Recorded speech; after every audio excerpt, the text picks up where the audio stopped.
내 아버지는 농부라. 물은 내게 붙어 있어 열매를 맺지 아니하는 가지는 아버지께서 그것을 제거해 버리시고, 무릇 열매를 맺는 가지는 더 열매를 맺게 하려 하여 그것을 깨끗하게 하시느니라. 너희는 내가 일러준 말로 이미 깨끗하여졌으니 내 안에 거하라. 나도 너희 안에 거하리라. 가지가 포도나무에 붙어 있지 아니하면 스스로 열매를 맺을 수 없음 같이 너희도 내 안에 있지 아니하면 그러하리라. 나는 포도나무요 너희는 가지라. 그가 내 안에 내가 그 안에 거하면 사람이 열매를 많이 맺나니 나를 떠나서는 너희가 아무것도 할 수 없음이라. 사람이 내 안에 거하지 아니하면 가지처럼 밖에 버려져 마르나니 사람들이 그것을 모아다가 불에 던져 사르느니라. 너희가 내 안에 거하고 내 말이 너희 안에 거하면 무엇이든지 원하는 대로 거하라. 그리하면 이루리라. 너희가 열매를 많이 맺으면 내 아버지께서 영광을 받으실 것이요 너희는 내 제자가 되리라. 아버지께서 나를 사랑하신 것 같이 나도 너희를 사랑하였으니 나의 사랑 안에 거하라.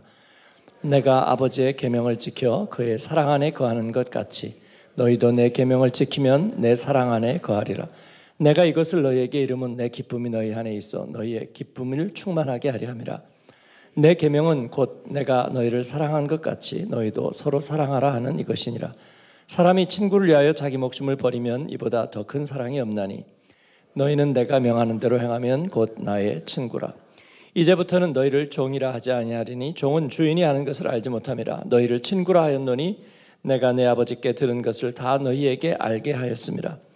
너희가 나를 택한 것이 아니요 내가 너희를 택하여 세웠나니 이는 너희로 가서 열매를 맺게 하고 또 너 열매가 항상 있게 하여 내 이름으로 아버지께 무엇을 구하든지 다 받게 하려 함이라. 같이 읽습니다.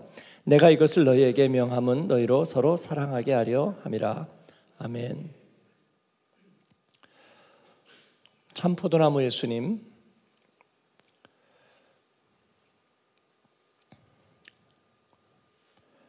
주제로 오늘 말씀을 나누겠습니다. 첫 번째 제목은 포도나무 인생입니다. 어제 우리 최성준 목사님도 인용했는데 포도나무는 이스라엘의 상징적인 과일나무이고 또 하나님과의 언약을 나타내는 대표적인 식물입니다. 그래서 시편 80편에 이 이스라엘이 포도나무의 그 상징적인 모습을 가지고 있는 것을 얘기해주고 있습니다. 80편 8절 같이 한번 읽으시면 주께서 한 포도나무를 애굽에서 가져다가 민족들을 쫓아내시고 그것들을 심으셨나이다. 그렇게 고백하고 있습니다. 주님께서 가꾸신 그 포도나무는 그 그늘이 산을 가리고 그 가지는 하나님의 백향목 같았다고 시편 80편은 그렇게 기억하고 있습니다. 그러나 주님이 오른손으로 심으신 그 줄기 가지가 불타고 배임을 당하였다고 탄식합니다.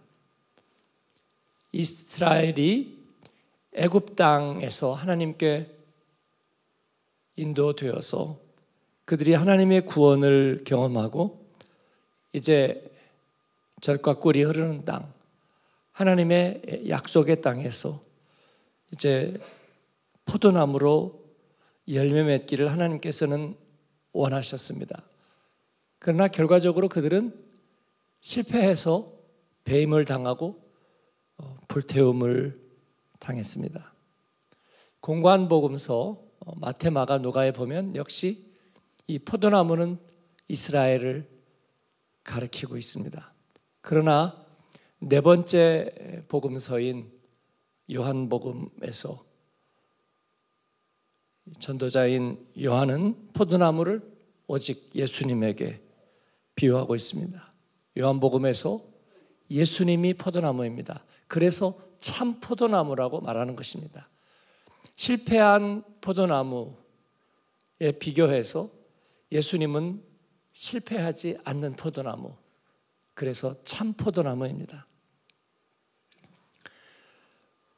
이스라엘은 하나님이 원하시는 열매를 맺는데 실패했습니다. 그래서 불에 태워졌지만 그러나 예수님은 생명의 열매를 맺을 것입니다. 제자들은 그리고 주의 교회는 이에 붙여진 가지입니다. 포도나무는 자기의 생혈을 내어주기 위해서 존재하는 식물입니다. 꽃은 작고 그러나 열매는 풍성하죠. 포도나무의 줄기를 다 합한 것보다도 더 크고 무겁고 풍성할 정도로 포도나무의 열매는 신비하고 그리고 알찹니다. 그 열매가 성숙하고 포도나무가 이제 화려해지죠. 그러나 그 포도를 수확하고 떼어내고 나면 포도나무는 줄기까지 잘려나가게 되는, 우리가 보통 해산의 수고를 하면 아이가 엄마의 모든 골수 진액을 다 흡수해 간다 그렇게 얘기하지만 그것은 조금 과장된 표현처럼 들리는 게 유럽의 산모들은 아기 낳는 날 일어나서 씩씩하게 다니고 온갖 일을 다 합니다. 물론 한국의 엄마들은 조금 몸이 약하니까 온도도 굉장히 뜨겁게 방안 온도도 올려놓아야 되고 뼈에 바람이 들어간다 그렇게 얘기하는 데 비해서 그래도 자기 형태를 다 유지하지만 포도나무는 열매를 수확하고 나면 자기 형체를 유지하지 못합니다. 이렇게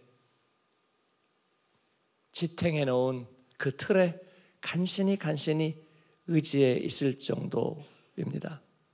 예수님은 생명을 주시는 포도나무입니다.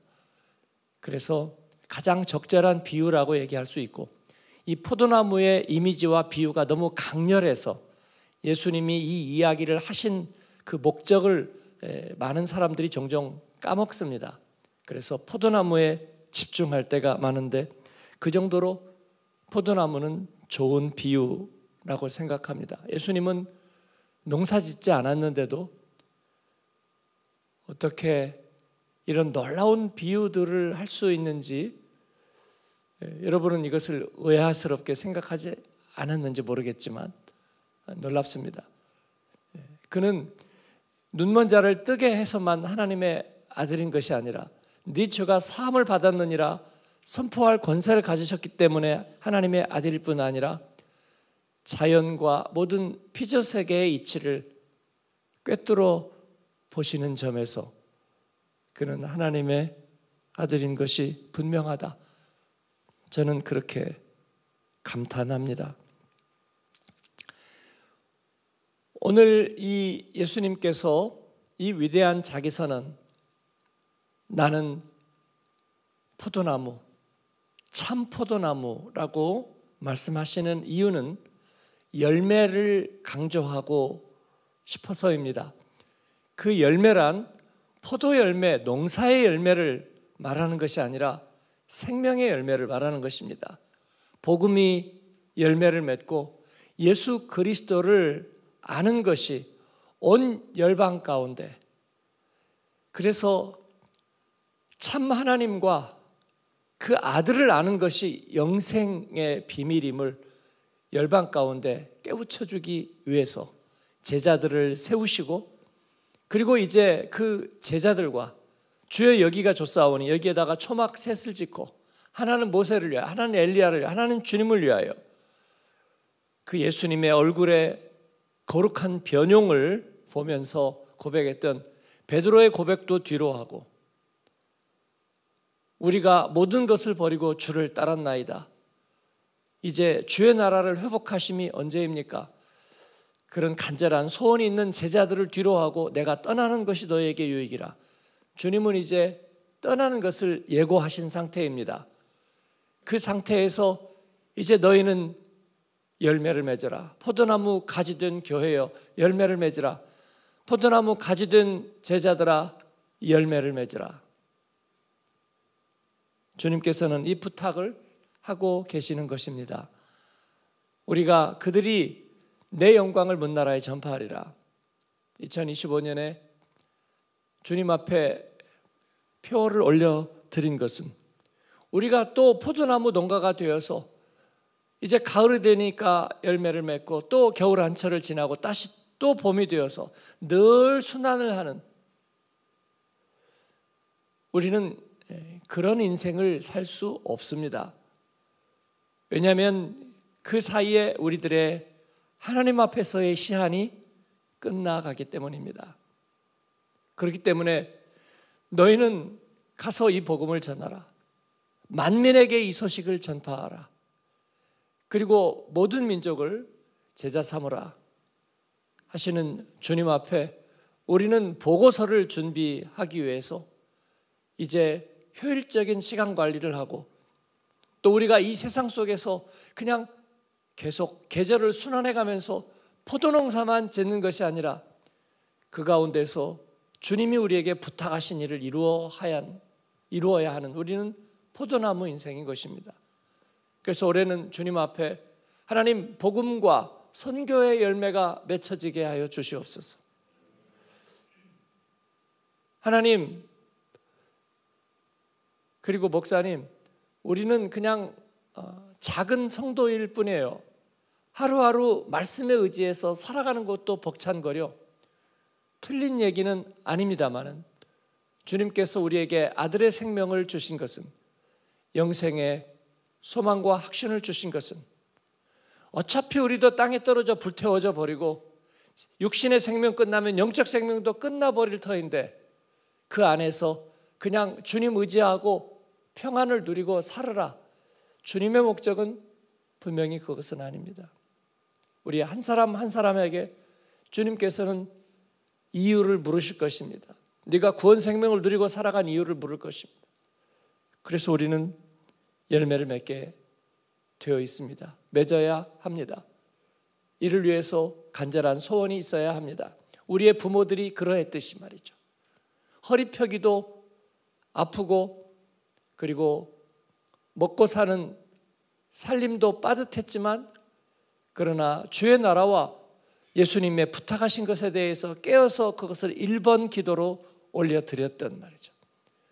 가족의 건강과 평안이 1번이 아니었던 우리 한국 성도, 새벽 성도, 또 우리 부모의 신앙을 우리가 이어야 될 줄로 믿습니다. 그래서 디아스포라는 내 코가 석자이다. 아니요, 예수님 코가 석자입니다.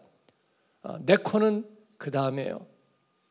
그런 기계에 있는 성도가 되기를 축복합니다. 그렇지 않으면 Your God is too small. 네 하나님은 너무 작다.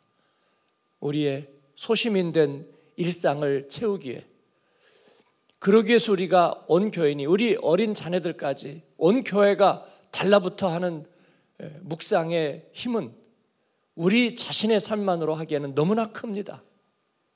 하나님께서 예수님을 우리에게 보내주셔서 우리에게 포도나무 인생을 가르쳐 주신 것은 우리로 하여금 열매를 많이 맺게 하려 하는 것입니다. 풍성히 우리로 하여금 그 열매를 내게 하려는 것입니다. 그래서 열매를 많이 맺는 비결을 예수님께서는 얘기해 주고 계시는데, 복음의 열매를 많이 맺으려면 포도원 농부이신 하나님께서는 이제 그 가지를 관리하시는 일을 하신다 말씀하십니다. 말씀을 한번 비춰주실래요? 2절 말씀을.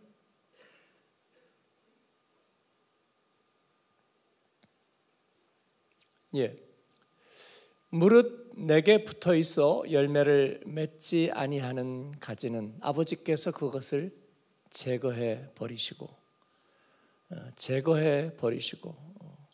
아이레이, 어제 최성준 목사님이 얘기를 하고 그것을 들어올린다. 아이레이에는 들어올린다는 뜻이 있고 제거한다는 뜻이 있습니다. 그런데 그 문맥상에서 열매를 맺지 않는 가지를 제거한다. 그래서 이것은 분명히 제거한다는 의미가 더 강합니다. 그리고 그 다음에 깨끗하게 하시느니라. 카트 아이레이, 카트라는 접속사가 하나 더 붙었습니다. 같은 동사인데 접속사가 붙었습니다. 그래서 그것은 제거하기는 하는 것인데 이 가지치는 의미, 즉 첫 번째 가지를 제거한다는 의미는 이제 수확을 하고 겨울이 지나면 실체가 들어갑니다. 마르고 시들어버리는 가지, 그것은 열매를 다시 못 냈거든요. 그래서 그거는 잘라버리는 것입니다. 잘라서 불에 태워버리는 거고요. 그 다음에 두 번째 깨끗하게 한다는 것도 카트 아이레이, 그것도 역시 제거한다는 의미인데 통째로 제거하는 것이 아니라 봄이 되면 이제 가지가 무성해지면서 쓸데없이 웃자란 가지들이 있는 거죠.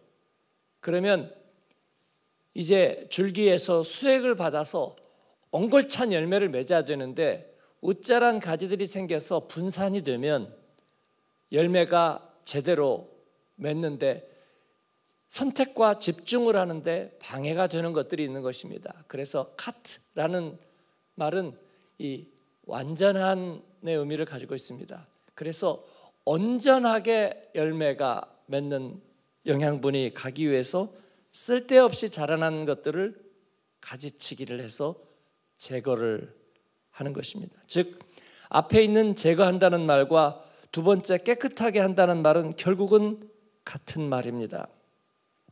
주석가들이 헬라어가 가지고 있는 언어의 유희, 이런 얘기를 하는데 마치 거듭난다는 말이 위로부터와 다시라는 중의적인 표현이 있는 것과 같습니다. 어쨌든 포도나무 줄기와 완전히 일체되지 않은 가지는 결국은 불 속에 들어가거나 가지치기가 된다는 것입니다. 겨울설이 한번 맞고 나면 시들어버리는 죽은 가지, 이것은 그 줄기와 겨울을 지나면서 온전히 연결되어 있지 않다는 것이 드러나는 것입니다. 그래서 열매를 맺을 수 없기 때문에 제거되고 잘라내고 퇴화되지 않을 수 없습니다. 제가 송구영신 예배에서도 말씀을 드린 것처럼 올해를 지나면서도 이렇게 퇴화되어 가는 가지들이 분명히 있을 것이다, 그 얘기를 드렸어요. 그건 저의 축원이 아닙니다. 제가 그렇게 되기를 바랍니다. 어떻게 그러겠습니까? 그러죠? 그런데 포도나무 농사를 짓는 사람이 그럴 수밖에 없다는 것을 알고 있는 것입니다. 그래서 우리가 경계하는 거예요. 경계. 예수님의 사역은 요한계시록에 보니까 경계 사역이에요. Vigilant Ministry예요. 그래서 파수꾼이 깨어 있는 것처럼 깨어 있는 것입니다. 농사를 짓는 사람이 밤새 살쾡이가 와서 또 누가 와서 비닐하우스를 해치고 농작물을 해치는지를 살피는 거예요. 그러나 분명히 그들의 이해관계는 뭐냐면 농작물을 해치는 것입니다. 사단의 이해관계는 뭐냐면 우리들이 열매 맺지 못하게 하는 거예요. 예수님에게서 떨어지는 거예요. 그리고 겨울한철 북풍한설을 지나면 메마르고 시들어버린 가지가 되는 것을 바라는 거예요. 그런데 분명히 그런 일들이 일어난다는 거예요. 여러분. 여기에 대한 경성함이 저와 여러분에게 있기를 바랍니다.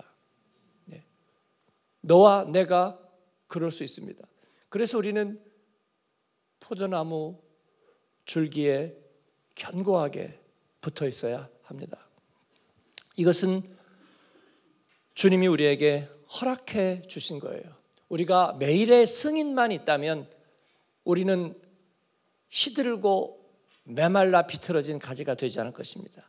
매일매일의 승인, 주님과 붙어있는 매일매일의 승인, 3일에 한 번 아니고 일주일에 한 번 아닙니다.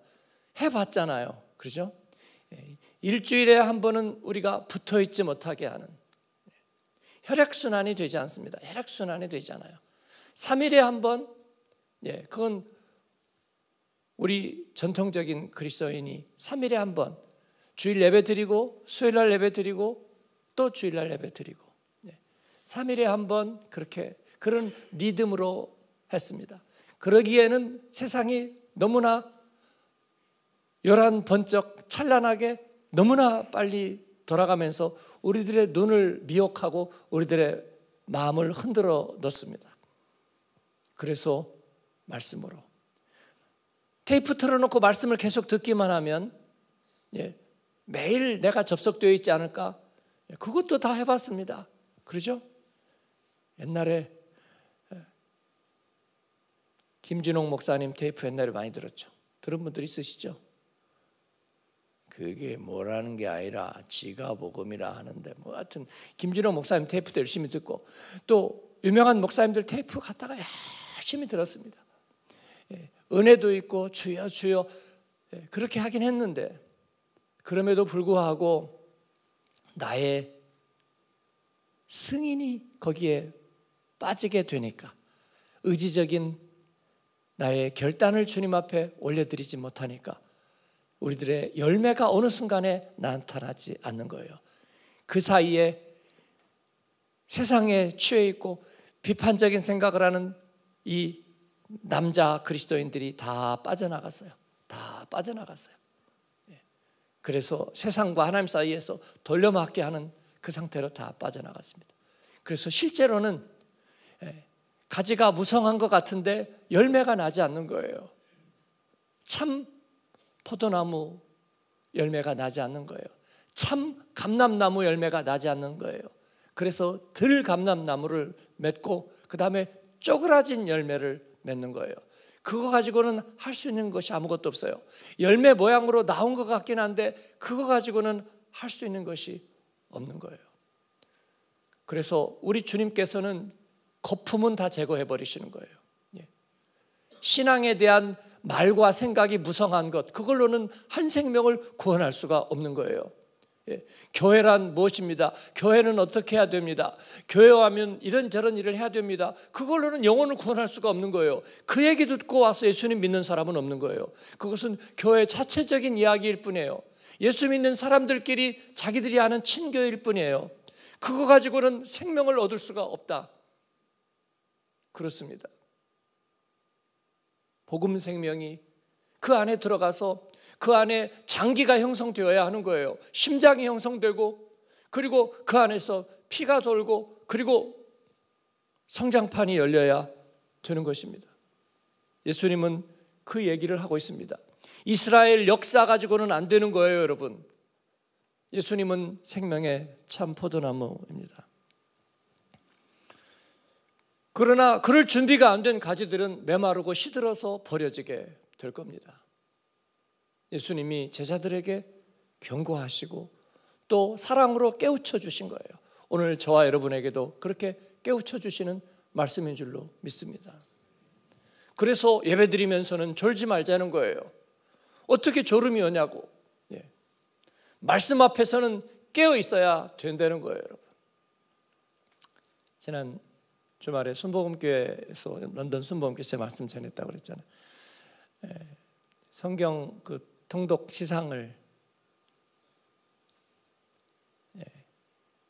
그 이제 마지막 금요 심야 예배 때 시상하는 거를 이제 제가 같이 봤는데 바울상이 있고 바나바상이 있더라고요. 바울상은 성경을 다 끝까지 읽는 사람이고요. 바나바는 바울보다 좀 떨어지는지 교회 온 지 얼마 안 되신 분들이 이 예언서를 읽는데 어려움이 생기니까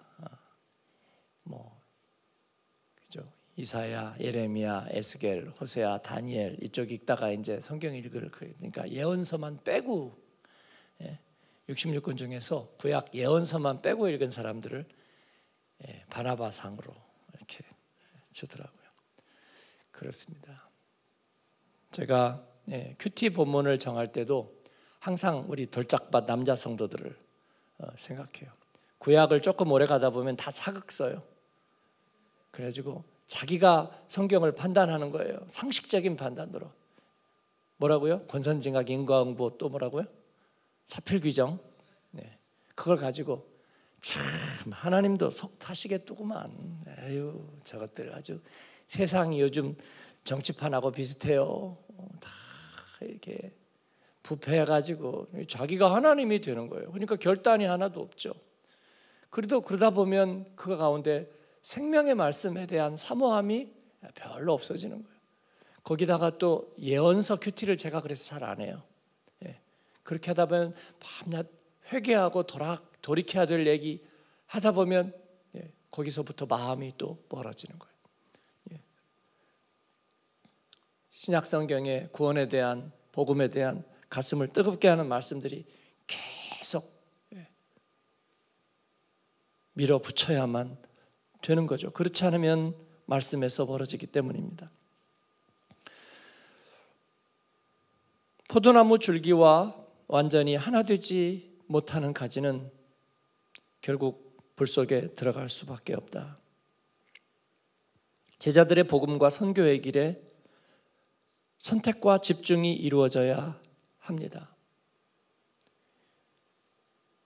바울과 바나바, 바울과 실라, 바울과 디모데, 그들이 안디옥 교회를 시점으로 해서 소아시아와 유럽으로 복음을 전하는데,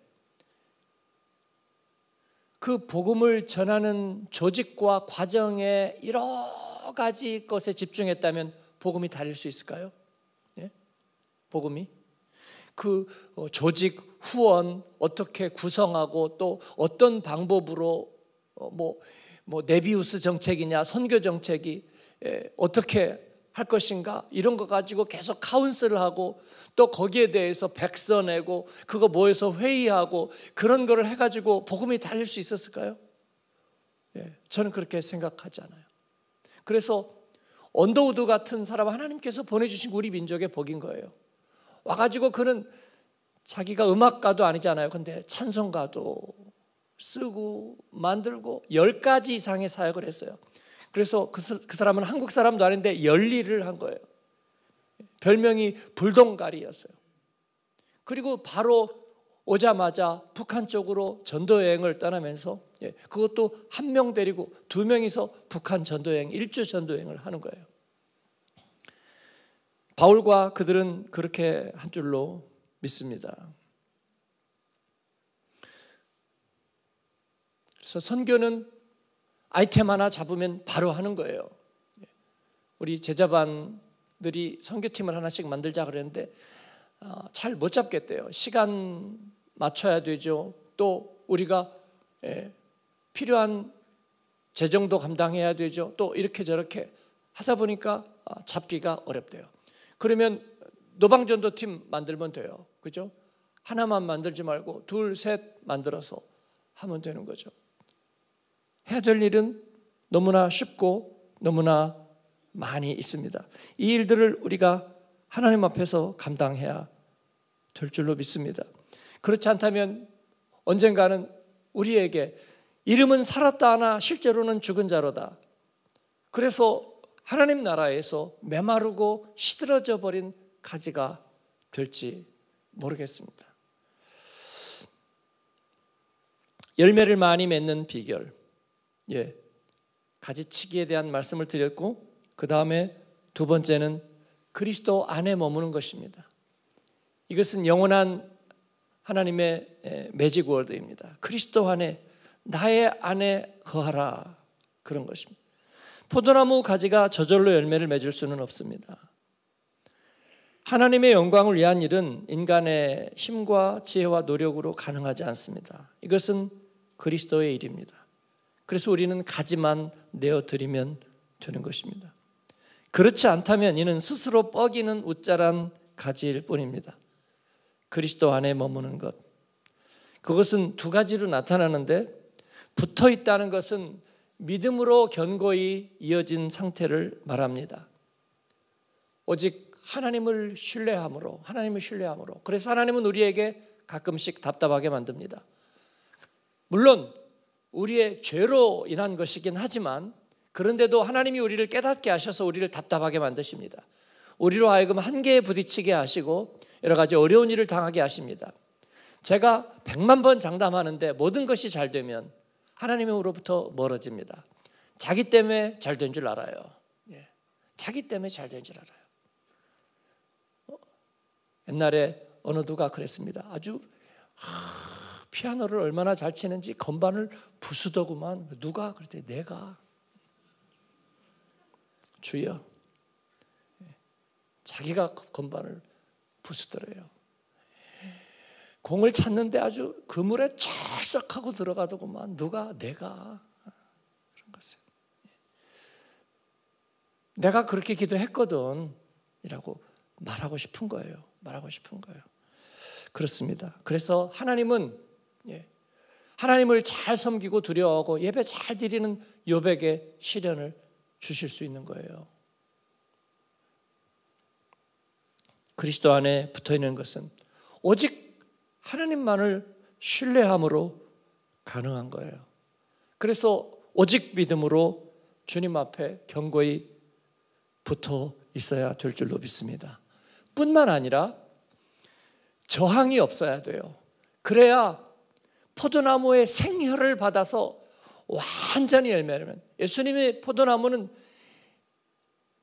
완전한 영양분과 수액을 다 공급해서 모든 것이 포도나무 열매에 집중되게 하는 거거든요. 그런데 가지가 여기에 대해서 저항을 자꾸 나타내요. 그러면은 열매를 맺지 못하는 거예요. 그래서 믿음으로 붙어 있고 온전한 거리낌이 전혀 없는 순종의 관계로 있어야 될 줄로 믿습니다. 교회가 복음과 선교에 있어서 자꾸 절차를 가지고 회의하고 조직의 문제로 자체적인 저항을 자꾸 나타내면 그것은 그냥 조직입니다. 복음과 선교라는 어떤 아이템을 가지고 있는 조직일 뿐이에요. 많은 선교단체들이 그렇습니다. 자체적인 조직적인 문제를 가지고 있고 그것을 해결하기 위해서, 제가 재직 세미나 때 구조대 얘기를 드렸었잖아요. 최근에는 그 얘기를 뺀 것 같은데, 구조대 얘기를. 처음에는 생명을 살리기 위한 오직 그 목적 하나로 구조대를 세웠는데 그 구조대가 점점 커지니까 자체 조직적인 문제가 생기고 운영에 대한 여러 가지 일들이 생기면서 사실은 구조가 뒷전으로 가는, 그럴 수밖에 없는, 누가 그러려고 해서 그런 건 아니지만, 그러나 이 선교 단체들도 그렇게 되는 거예요. 그래서 뭐 아프리카나 아니면 저 태평양의 섬들이나 또 아시아에 있는 빈민국에 뭔가를 전해주는 그런 가운데서도 선교팀들이 이제 그러기 위해서 자기 조직적인 문제가 너무 커져 버리니까, 그래서 어떤 선교단체에서는 그렇게 구호를 내세우는 것을 봤어요. 우리는 직접 연결해 드립니다. 그게 무슨 말이죠? 간접적으로 연결하면서 그 절차가 많아지니까 직접 매치를 해드립니다. 뭐 이런 구호가 있었던 것들이 생각납니다. 산지 직송입니다. 생산자가 생산을 해내서 소비자에게 바로 전달하는, 유통 과정이 많아지면 그 가운데서 열매가 줄어든다는 것입니다.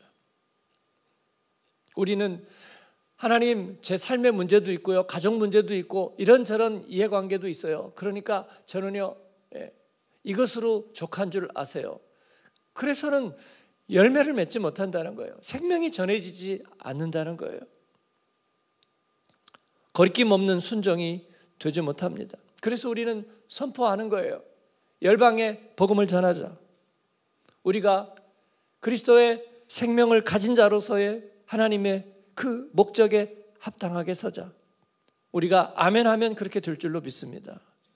조금도 의심 없는 믿음, 어떤 저항도 나타내지 않는 주님과의 순전한 하나됨, 이 순종의 관계, 이 관계는 멍해가 아니라 기쁨입니다. 우리 재직이 되시는 분들에게 항상 연말에 편지를 보냅니다. 당신을 신임 집사 또 전입 집사로 교회 앞에 세우려고 합니다. 어차피 이거 안 받아도 다 집사라고 부르던데요. 제가 그렇게 부르지 말자고 얘기하는데도 그냥 알아서 불러요. 교회 처음 나오신 분도 다 집사라고 불러요. 그게 스탠다드 호칭이라고 생각해서 그런 것 같아요. 그냥 모르면 집사님이라고 불러요. 친절한 거는 좋은데 그래서 교회 직분이 평가절하됐어요. 그래서 그냥 교회 나가면 나이 좀 있고 결혼하면 아무나 집사라고 부르는 거라고 생각을 하는 거예요. 그건 마치 한국 경제개발 시절에 찻집에 가면 다 사장님이라고 부르는 거나 똑같아요. 그죠? 목욕탕에 가도 목욕탕에 일하는 분들이 뭐라고 그래요? 다 사장님이라고 그래요. 그렇습니다.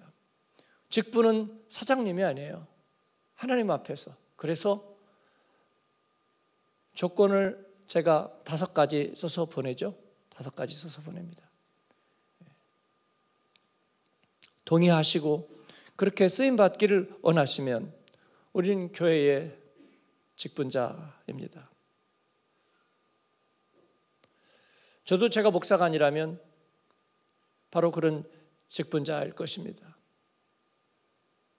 그래서 내가 은혜 받은 대로 어떻게 한 해를 살면서 어떻게 하나님의 영광을 위해서 쓰임받을까 아마 그 생각을 하고 있을 거라고 저는 생각해요. 그래서 페어합니다. 저는 목회자이니까 여러분에게 푸시하고 여러분은 성도라는 것 하나 때문에 그런 것들을 다 받아들여야 되고 그런 관계가 아닙니다. 바뀌어 있다고 해도 저는 훨씬 더 그럴 거라고 생각합니다.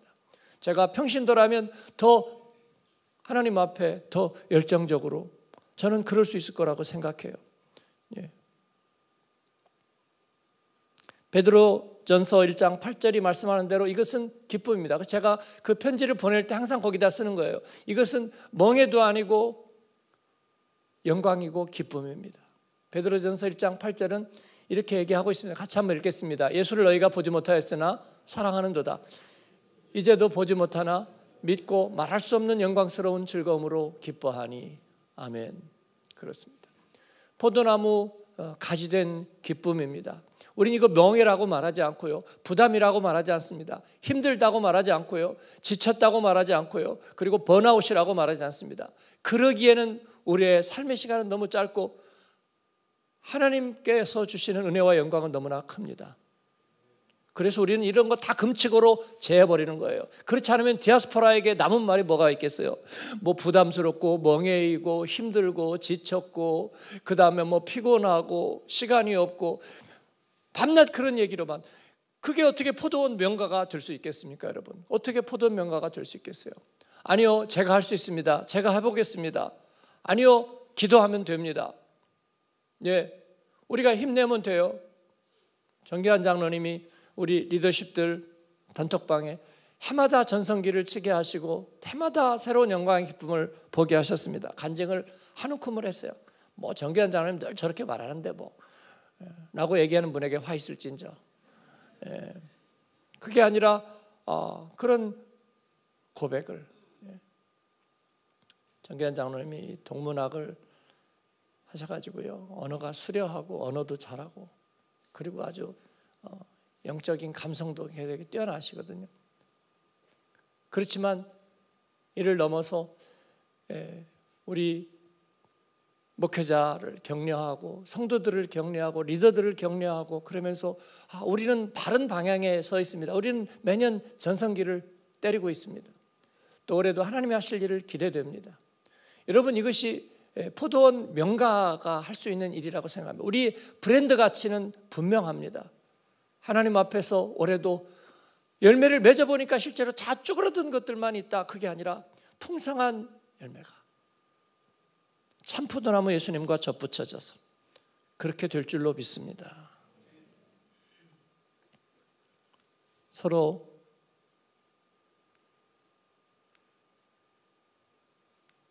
사랑하라. 서로 사랑하라. 예수님께서는 제자들에게 말씀하십니다. 그건 뭐냐면요, 포도나무 전체가 같은 열매, 같은 브랜드 가치에 대해서 서로 일치됨이 있어야 된다는 거죠. 여기에서 나온 포도는 다 같은 속성을 갖고 있어야 된다는 거죠. 같은 DNA를 가지고 있어야 된다는 거죠. 그리고 뿐만 아니라 이 복음의 사람들에게는 서로 호환성이 있어야 된다는 거예요. 바울이 전한 복음과 바나바가 전한 복음이 같아야 되는 거예요. 예? 우리가 새벽 기도 때도 부목사님들이 돌아가면서 하지만 제가 가끔씩 뭐라고 하는 것들이 뭐냐면요, 어떤 성도들이 목사님들이 서로 각각 은사가 달라서 각각 다른 말씀을 하니까 좋아요. 그거 제가 책망을 하는 거예요. 우리에게 무슨 다른 복음이 있느냐고요. 거기에 대해서 무슨 차별성이 있느냐고요. 네. 한 번은 어떤 성도가 매일 다른 교회에 오는 것 같아요. 네. 그것은 좋은 점도 있을 거예요. 각자 자기 은사대로 하니까 이렇게 다양한 음식을 먹고 그러니까 참 좋은 것 같다. 저는 그렇게 생각하지 않아요. 물론 설교의 방식이나 뭐 여러 가지 각자의 개성에 따라서 할 수 있다고 저는 생각해요. 그러나 그게 아니라 우리에게 더 중요한 것은 같은 DNA를 가지고 복음의 호환성을 갖고 있다는 거예요. 그래서 바울에게 복음을 들었든지 아니면 바나바에게 들었든지 같은 복음이라는 거예요. 고린도 교회가 그래서 4개로 갈라지잖아요. 나는 게바파라, 나는 바울파라, 나는 그리스도파라, 그리고 또 바나바파라 나뉘는 거잖아요. 그래서 바울 사도가 탄식을 하는 거예요. 그리스도가 나뉘었느냐? 그리스도가 나뉘었는가? 라고 얘기해요. 그렇습니다. 큐티를 중요하든지 아니면 뭐를 중요하든지 우리는 그런 강조점 위에 서 있는 교회가 아니라 같은 복음 안에 세워져 있는 것입니다. 그래서 서로 사랑하라는 말은 그냥 이빠른 이야기가 아닙니다. 이것은 같은 마음을 품고 서로 인정하고 서로 쓰임받게 하고 서로를 세워주고 서로를 열매 맺게 하는 거예요. 그래서 우리는 공치사하지 않는 거예요. 우리 365 시상할 때도 일어나라고 하는데 어디 있나? 그랬더니 이렇게 일어났는데 제가 못 봤을까 봐 막 사람들이 막 그러죠. 목사님 저기도 있어요. 저기 있어요. 그래서 괜찮아. 못 봐도 괜찮아. 못 봐도 괜찮아. 그것 때문에 오는 걸 아니에요. 제가 성년음악회도 연주자들 섰는데 제가 이름 자꾸 까먹는다고 그랬잖아. 그래서 내가 이름을 얘기를 안 하려고 그래요. 그러다 까먹으면 또 누가 와서 목사님 저 시험 들었어요. 그럴까 봐. 우리 교회는 그런 분이 없지만 행여라도 그럴까 봐 제가 아예 이름을 얘기를 안 하는 거예요. 네. 저희는 반성해 않고 평가해 않고 그리고 공치사하지 않습니다. 저 자신도 마찬가지예요. 주님 앞에 갔을 때 어디에서도 마찬가지입니다. 중요한 것은 우리가 주님 앞에 같은 마음을 가지고 있다는 거예요. 예. 제가 안 해도 누가 해도 똑같아요 라고 말할 수 있어야 되는 거예요. 우리 교회는 그런 분량에 서 있다고 저는 그렇게 믿습니다. 그렇게 믿는 거예요. 자신의 방화벽을 해제하고 누구든지 내 마음 안에 들어올 수 있게 하고 들어와서 쉬게 하고 또 공유하게 하고 가져가다 사용할 수 있도록 하는 것입니다. 이게 서로 사랑한다는 것의 의미입니다. 진정함으로 하는 것입니다. 진정함으로 내가 주님 앞에 섬기는 것이 진정함입니다. 우리가 재직들이 한 500명 되잖아요. 어쨌든 해마다 늘어갔어요. 그래서 이제 공예배가 저희가 주일 3번 예배하고 그 다음에 수요 집회하고 4번 공예배 기도를 이렇게 돌아가거든요. 제가 그 순서를 안 짠 지는 오래됐어요. 우리 부목사님들이 이제 한 명씩 맡아가지고 돌아가면서 짜는데 준비된 기도가 하나님 앞에 드려져야 되겠죠. 그냥 무작정되고 가나다 순으로 이름 다 돌아갈 수는 없잖아요. 직분을 바꿔서 예배도 잘 안 나오시는 분도 분명히 계시고 그 다음에 영적으로 하나님과 멀어져 있는 분들도 계시잖아요. 그런데 무조건 돌아가면서 기도를 할 수는 없어요. 물론 준비를 하도록 기회를 드리는 것은 필요하고 훈련의 기회도 계속 요청하고 드리죠. 그럼에도 불구하고 이제 그 가운데서 기준을 가지고 기도자를 세우는데 그래도 어지간하면 기도의 순서를 가질 수 있도록 하려고 그래요. 우리 부목사님들이 그래서 원칙을 가지고 이렇게 하는데 제가 종종 얘기하죠. 어떤 분은 요즘 한번 기도한 지 오래된 것 같은데 한번 살펴보라, 그런 얘기를 합니다. 그러나 위인설과는 아닙니다. 저는 그렇게 생각해요. 저는 그래서 가끔 감정이입을 해보자, 내가 성도라면 어떨까, 그런 생각을 자꾸 해보자 하고 기억자들하고 얘기합니다. 그건 누가 빠졌으니까 큰일 났다, 뭐 우리가 공정하지 못한 교회다. 저는 그게 두려워하고 그런 걸 두려워하고, 제가 만약에 성도라면 그런 걸 두려워할 것 같지는 않습니다. 저는 우리 부목사님들하고도 얘기합니다. 내가 성도라면 매번 와서 그냥 판에 박은 듯이 똑같이 흘러가는 그게 힘들 것 같다. 매번 기대하고 내가 어느 구석에서 흐느껴 울고 하나님 앞에 무릎 꿇어 기도하지만 생명의 말씀이 내게 흘러올 수 있다면 나는 그걸로 자랑하고 만족하고 기뻐하고 그럴 것 같다. 저는 그렇게 생각합니다. 우리 부모가 가진 신앙이었고 제가 가진 신앙이었고 여러분의 믿음인 줄로 믿습니다. 이것이 우리가 방화벽을 낮추고 서로 사랑하는 거예요. 우리는 사람을 앞에 세우기 위해서 하는 것이 아니라 열매 맺기 위하여 하는 것입니다. 그래서 앞에 있는 자나 안에 있는 사람들이나 우리가 같은 마음으로 서로를 낮게 여기고 그리고 서로 모든 것을 공유할 수 있도록 하는 것입니다. 그리고 진정함으로 하는 거예요. 그러한 저와 여러분 되기를 바랍니다.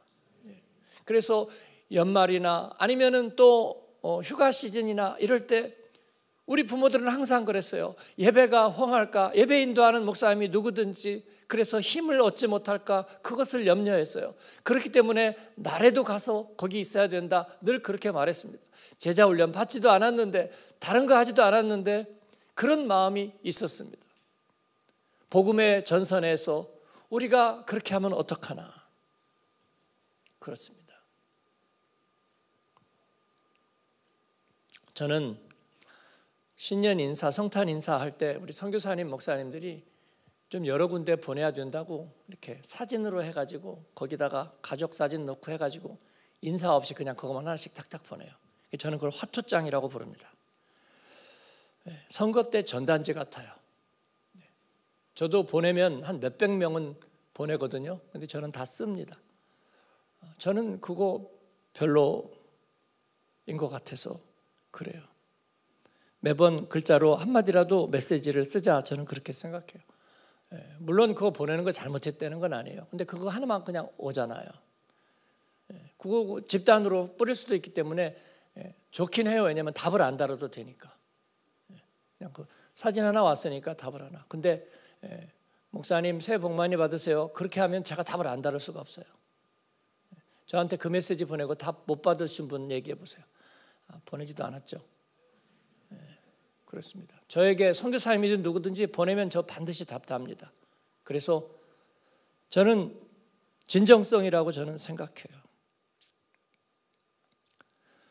하나님 앞에 예배하고 쓰임 받을 때 우리가 주님께 우리의 마음에 진심을 담아 드리는 거예요. 성도들이 서로에게 진심을 담아, 그래서 우리가 축복할 때 진짜로 축복하고 내 손끝에서 축복이 나간다고 여기고 그에게 그렇게 하자. 그리고 그렇게 할 때 내 마음에 방화벽을 내리자. 내 안에 오셔서 내 마음 뭐든지 가지고 가세요. 그렇게 얘기하자. 카톡 문화가 다 됐는데 상대방의 메시지에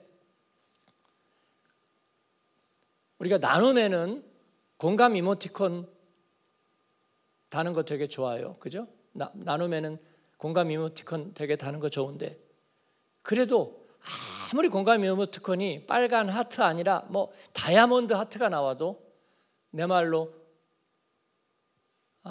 집사님 참 좋으네요, 그 말만 못해요. 저는 그렇게 생각해요. 그러니까 이거는 성경 말씀이 아니니까 그냥 들어두시고요. 아니더라도 시험은 들지 마세요. 아까 인사 그것도 마찬가지고 그냥 그건 제 생각이에요. 제 생각. 그런데 서로 공감을 달 때도 내 말로 다는 것이 중요하다. 저는 그렇게 생각합니다. 그런데 내가 메시지 한참 보냈는데 밑에다 공감 하트 하나 딱 달려 있어요. 그거는 말로 써주시는 게 좋아요. 말로 써주시는 게 좋아. 저도 그렇게 생각해요.